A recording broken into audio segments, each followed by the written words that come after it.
Damn it, dude. I can't believe I got voted out. I've never gotten so close to winning anyways.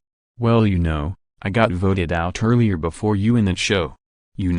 Maybe this wouldn't have happened if we decided to work together during Paper Puppets Take 2. Flashlight, you're acting up? There's no need to be angry, Flashlight. Of course there is. What? By saying there is, what do you seriously mean? It's because of how you never fucking cared about me at all. It's obvious you started having that problem in episode 3 of Paper Puppets Take 2. Look, dude, I couldn't help myself at all because of my addiction with my phone. Shut up, scumbag. You're the one WHO should be ashamed of themselves. But I was so sorry after your elimination. Look, Flashlight, I started to become guilty about everything we went through. Well, I don't care about that whatsoever. The heck is going on here? Flashlight is starting to act insane and furious. Flashlight, can you calm yourself down? Calm down? Why should I? It's not like I'd ever forgive him by any means. Look, I understand what Glass Shard did was wrong, but the one thing you should understand is how regretful he was trying to admit. Look, I don't mind to fight with you, but I order everyone in here to stay chill. Shut up. I'm still frustrated about Glass Shard's ignorance. Wow, dude. Still acting like this? I guess some contestants couldn't understand what the rules say, Flashlight. Yeah. And besides, everyone makes mistakes, to the point where sometimes they can end up getting carried away unknowingly. I think you need some sympathy, Flashlight. You know what? Maybe sometimes I just couldn't bother to control myself anymore. I feel so depressed right now, but I should consider getting some comfort from Bottle or Caramel Cube. Okay, whatever. Good luck getting over your misery. You know the one thing I despise in this contest? It's those fucking viewers who voted me out along with King Dice. And I still can't believe they were still doing this to me since Battle for a Resort, even when I try to prove myself as a good villain. There's a fair reason why you shouldn't be blaming the viewers over them voting you. Shut the fuck up, you bitchy star. And you too, Glass Shard. What the heck, devil? I've done nothing to harass you. Oi. You don't ever talk like that in public. I don't fucking care about what random bullshit you two say. That's it. If this is what you want, I will have to fight with you to settle this drama. Well then, bring it on, you hawk.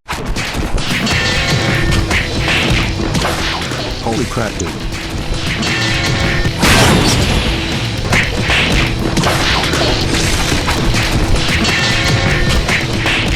Stop it, you two. We don't tolerate this whatsoever. What, dude? Not the brutal battle involving Glass Shard and the devil. Mind if I try to stop them? No, I don't think that would help.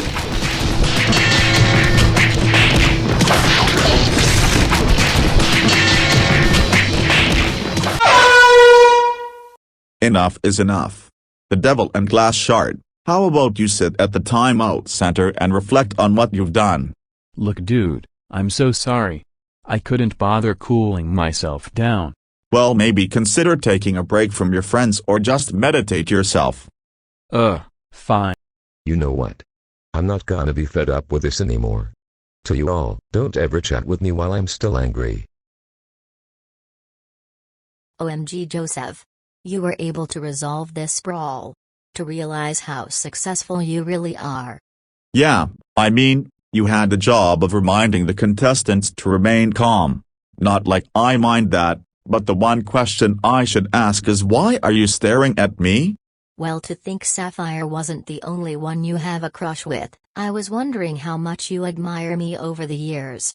We met each other in early 2020 after bailing out the kingdom I was locked up at when it was unfrozen. You see, you started gaining a new crush on me while you were finding someone to befriend with.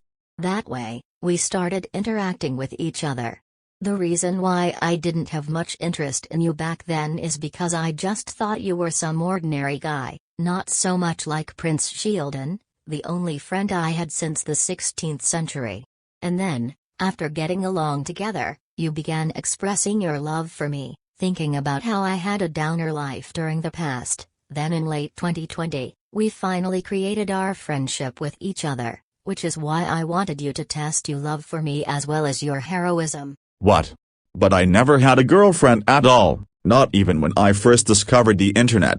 Like, why do you want me to admire you? Because I don't really have many friends, due to being born centuries before the existence of the internet. I only learned social media and other sources of the modern era after escaping from King Stealer's grasp. During that, I never got a chance to interact with people who are so different but aren't from the medieval ages.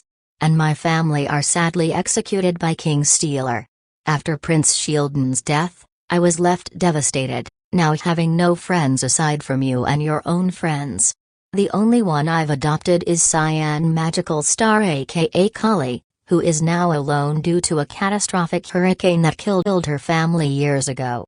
Wow, that sucks, Izzy. I can't believe how your life ended up like this. No parents, and no old friends you know. The only two friends I mostly interact with is you and Sapphire, although I don't have many friends personally. Of course, I still have my younger relative, but the main thing I want you to do is to evoke your interest in me. Look, Joseph. I want you to be in your best, because you and your friends are the only ones I know the most.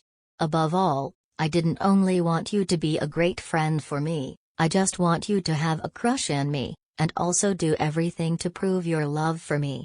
So, is this how you wanted to admire me for everything I do for you? I didn't know you had a deep heart. I guess I understand how you went through those, and the fact you created a love circle around us. Yeah, that's how I said it. Anyways, want a hug from me? Yeah, sure. I'll take it.